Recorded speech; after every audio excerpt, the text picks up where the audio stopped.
aí, pessoal, tudo bem com vocês? Eu espero que vocês estejam maravilhosamente bem. E hoje eu lhe mostro o que acontece quando alguém chega para Anish Giri e conta para ele que, na verdade, se ele ganhar o jogo, ele faz um ponto, que é o dobro do que se ele empatar. Porque essa partida do Anish contra Praggnanandha é, sem sombra de dúvidas, uma imortal. Brincadeira à parte, né?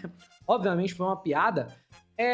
Essa partida é pra você que critica os Super GMs quando eles empatam com ambos os jogadores fazendo 99% de precisão. Quando a gente tem aquelas partidas assim que os dois jogadores jogam de maneira insanamente precisa e a partida termina num empate. Não é que eles estavam jogando pra empatar. Se qualquer um deles desse uma mínima deslizada, ele seria basicamente atropelado, né? Porque o outro estava jogando com 99% de precisão. E é o que aconteceu nessa partida entre o Giri e o Prag. Os dois jogando com a precisão absurda, até o momento que um dos dois jogadores inevitavelmente comete uma imprecisão e temos a imortal. Então vamos lá. Vem peão em D4 por parte do Anish, cavalinho F6 a defesa índia por parte do Prag, e C4 expande na ala da dama, pegando bastante espaço aqui ao longo do tabuleiro. Peão em E6 é um convite para jogar a Ninja Índia, a gente chama, né? E a ideia é, depois de cavalo C3, viria bispo B4, cravando o cavalo. Então as brancas jogam cavalinho F3, que é a anti-Ninja Índia, e D5 é o gambito da dama recusado por transposição, né? Não foi jogado no gambito da dama,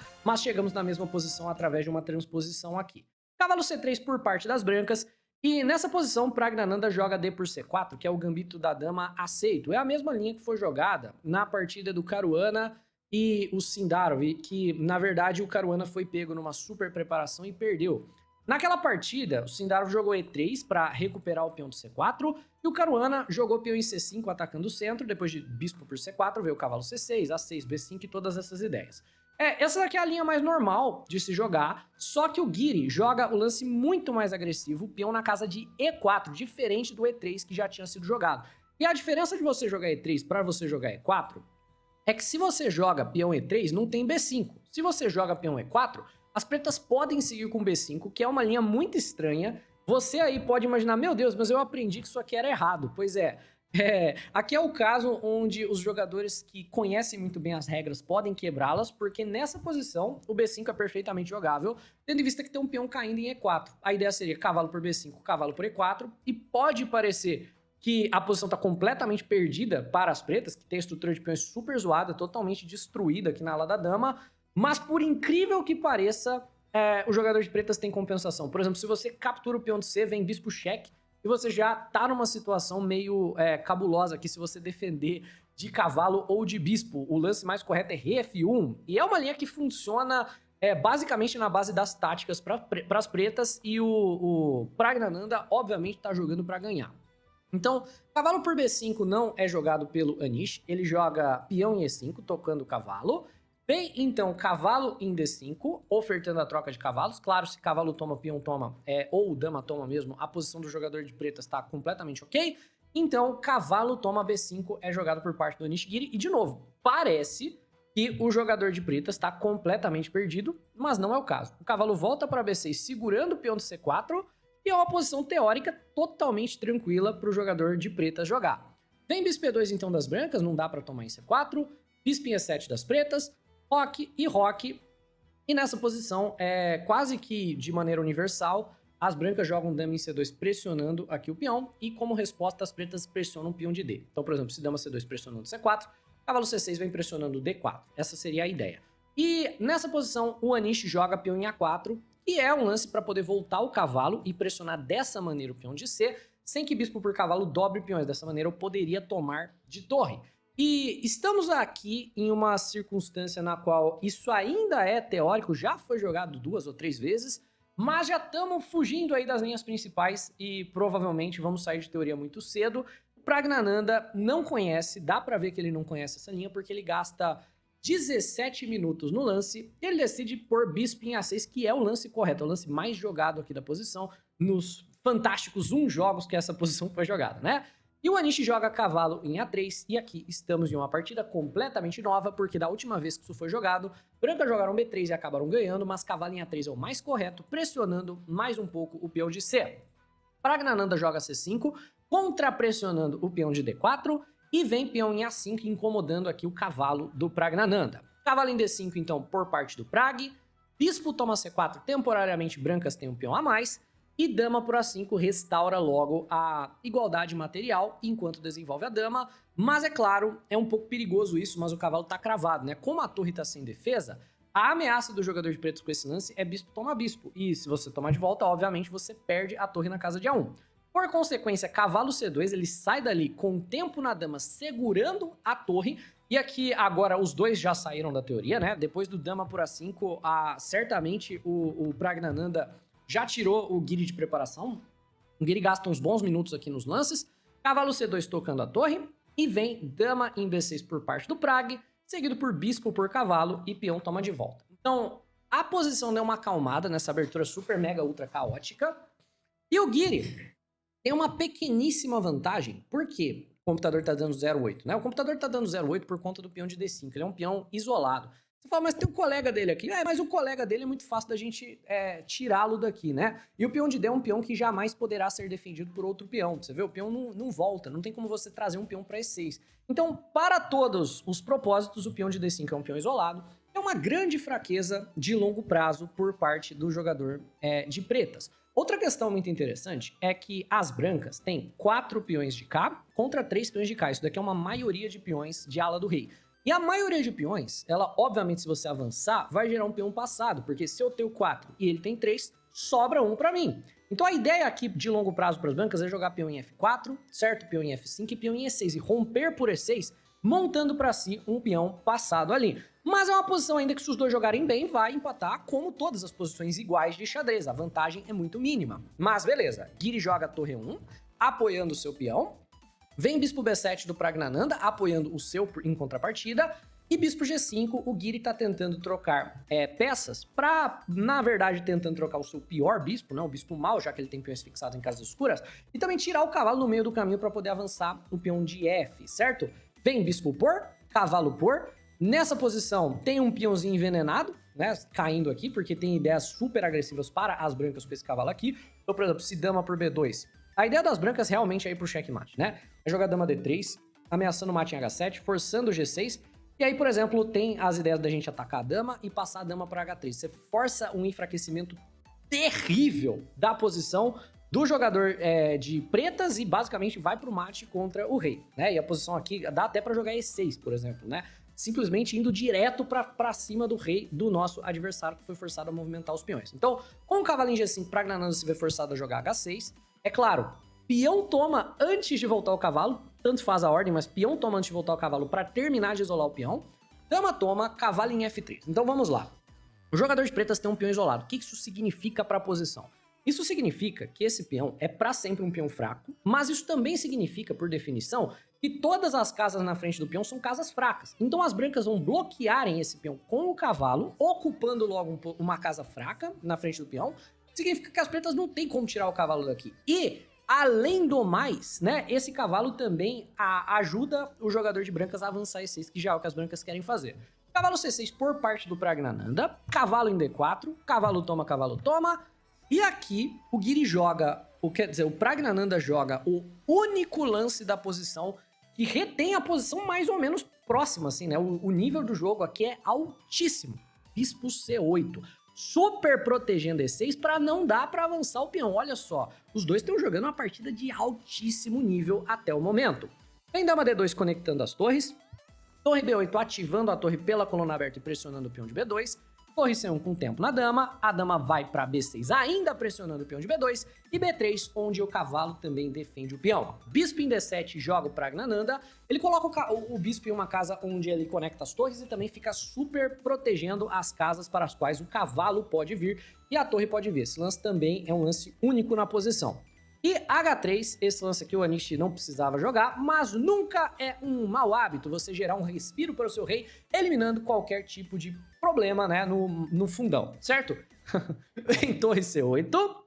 E agora vamos ao plano, né? Torre D1 pressionando o peão de D, torre C5 defendendo ali o peão, rei H2 tirando o rei dessa diagonal da dama, tendo em vista que você quer jogar o F4 e dar potencialmente F5 e E6, e A5 por parte das pretas, montando aqui um posto avançado em B4 e também bloqueando o avanço do peão potencialmente no futuro. Tenho tanta certeza do que mais o A5 faz. Acho que também é só para tirar da mira da torre, né?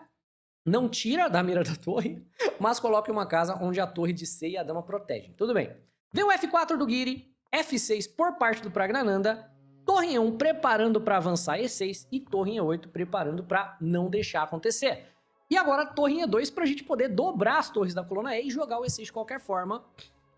E o Pragnananda, que tem um peão isolado, mas que está bloqueado, né? Toma o peão do adversário para isolar e os dois jogadores têm peões isolados no centro do tabuleiro. Os dois jogadores têm peões passados no centro do tabuleiro. Qual que é a diferença? A diferença é que o peão de D das pretas está bloqueado e o peão de E das brancas não está. Você vê, a casa na frente do peão não está suficientemente defendida por parte do adversário, o que significa que as brancas em algum momento vão conseguir avançar. Mas você fala, nossa, mas tem tanta peça defendendo aqui o peão, mas as peças estão ocupadas fazendo outras coisas também, defendendo várias coisas na posição. Esse é o tal princípio das duas fraquezas, certo? Quando tem duas coisas na sua posição que estão erradas e você tem que ficar de olho em ambas, é muito difícil de fazê-lo, é muito mais fácil de defender um ponto só. Então, dama em C7, ameaçando ganhar o peão e cravando ele também, muito importante, crava ao rei.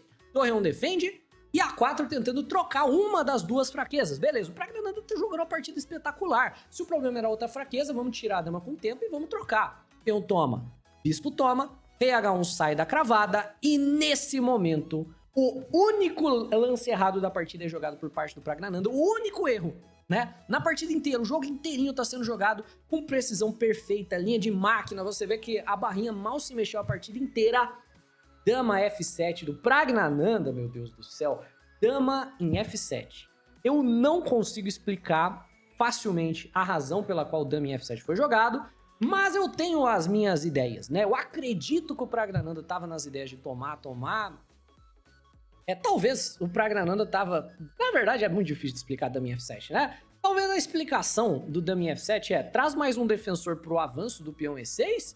ao mesmo tempo que talvez, né, sai no meio do caminho para cá a torre e volta para C8 e 5 minutos no relógio, é difícil de fazer lance, né? Mas Dama F7 realmente é um lance bem difícil de explicar. A linha de máquina é bispo B5, né? Também um lance bastante difícil, tentando tirar esse cavalo daqui para cavalo por B5 ou tentando tirar a torre de um ponto onde ela apoia o avanço do peão. De qualquer forma, Dama em F7 é jogado por parte do Pragnananda. E agora, você é Anish Giri, o rei do empate. E você acaba de ouvir falar, em algum lugar aí nos corredores do torneio dos candidatos, estão falando que se você vence, você ganha 2 vezes a quantidade de pontos que você ganharia caso você empatasse. Brancas jogam e ganham. Caso você tenha dito que a ideia é, claro, é avançar o peão para E6, meus parabéns, você acaba de imortalizar Pragnananda, mas não tão rápido. Pragnananda tem uma defesa muito boa. Ele joga dama G6, argumentando que esse avanço é um erro, porque ele tem como pressionar o peão. Agora, torre em F2. Não é a ideia de cavalo F6, só tava essa seta porque durante a live alguém sugeriu o lance e eu estava explicando que é um lance ilegal pra pessoa. Mas tudo bem. Vamos lá. Olha lá, desculpa aí, galera. Mas temos aqui a posição, né? Aqui, torre C4, joga o Pragnananda pressionando o cavalo, né? Mantendo a dama na defesa do cavalo. Torre em F4 defendendo tudo. E a posição tá caindo aos pedaços, porque o torre em F4 também limpa o caminho pra gente jogar dama em F2 e ir pra cima da casa de F8 e potencialmente jogar E7 daqui a pouco, né? Então aqui o Pragnananda tá desesperado tentando fazer alguma coisa acontecer, ele tá com 3 minutos no relógio, estamos no lance de número 38 e os jogadores só recebem acréscimo no lance de número 40. Então ele tem segundos no relógio para fazer os próximos lances, ele joga peão em H5, um lance desesperado tentando talvez futuramente liberar a casa de H6, né, para jogar rei H7, rei H6, sem ter teminhas de mate lá no fundo, não sei exatamente, mas dama em F2, bispo C2 joga aqui o Pragnananda, não está, é claro, pendurando o bispo, tá muito bem guardado, e beleza, ele joga esse lance, esse bispo C2 com segundos no relógio e vem E7. E aqui, bispo C2 era para manobrar o bispo para a casa de E4, para que o bispo não defenda, para que a torre não defenda mais E7, e para que dessa maneira as pretas possam tentar ganhar o peão. E aqui, Anish Giri tem uma sequência vitoriosa, absolutamente brilhante. Então é nesse momento que eu peço novamente para você pausar o vídeo e ver se você é capaz de calcular a sequência vitoriosa para as brancas, mas tem que ver a sequência inteirinha e é uma sequência lindíssima, tá? É muito bonita a ideia vencedora para as brancas aqui. Enquanto você pensa, eu peço que você deixe o like no vídeo, verifique a sua inscrição nesse canal, estamos indo rumo aos 150 mil inscritos, faça parte aí desse projeto, e caso você tenha também interesse em materiais enxadrísticos de altíssima qualidade, tabuleiros de xadrez, como os que estão aparecendo na imagem aí na tela, ou livros de xadrez, a aba Produtos está aí aparecendo em algum lugar da sua tela, ou cheque a descrição caso não apareça, tá bom? E para você que viu torre em F8 cheque, claro, é o início da sequência, meus parabéns. Em H7, nós tomamos a torre, dama toma, mas agora a gente tem um problema. Se você jogar dama em F8, o jogador de preta joga torre C8. Tranquilo, segura. Você vê, ele segura a dama dele e você não tem nenhuma maneira de progredir. Ou será que você tem alguma maneira de progredir? Pois é, nessa linha dama em F8 e torre C8, você vai ter que ver o lance do Guiri de qualquer forma, que é o maravilhoso, né, maravilhoso torre por E4. Que lance, torre por E4, né? E, claro, se o adversário quiser simplificar daqui, dama por F8, peão toma, né? Torre toma, a gente vai para um final ganho, porque ele não tomou de volta quando a gente tomou o bispo, então estamos com uma peça a mais. Então, torre por E4, ele toma de volta. Qual que é a ideia do lance? A ideia é cavalo E6, e aí você defende a casa, né, de F8, e você gera aqui também uma ameaça de checkmate. Então, o adversário é forçado a tomar a dama ou levar mate. Ou jogar um lance como, por exemplo, dama defendendo mate, que, claro, vai pendurar a torre limpa aqui na posição. O Guiri inverte a ordem dos lances, ele joga torre toma bispo sacrificando a qualidade primeiro e meio que dá na mesma, né? Depois de peão toma, a gente tem o dama em F8, torre C8 e cavalo E6. Ele mete ainda um cheque intermediário, né? Um dama em F5, vai que o adversário defende de maneira incorreta, vai que ele volta para H8 e a vitória é muito mais simples. Mas, por exemplo, rei G8 aqui leva dama D5 ganhando a torre, e rei H6, aquela mesma sequência funciona igualzinho, né? Dama em F8, torre C8, cavalo E6, ainda tá completamente ganha a posição para as brancas. Por consequência, Praggnanandhaa abandona e Guiri empata com Fabiano Caruana em segundo lugar no torneio dos candidatos. E é uma reviravolta incrível. É isso, eu espero que você tenha curtido. Se deixou o like, se inscreve, um abraço e até a próxima. Tchau, tchau!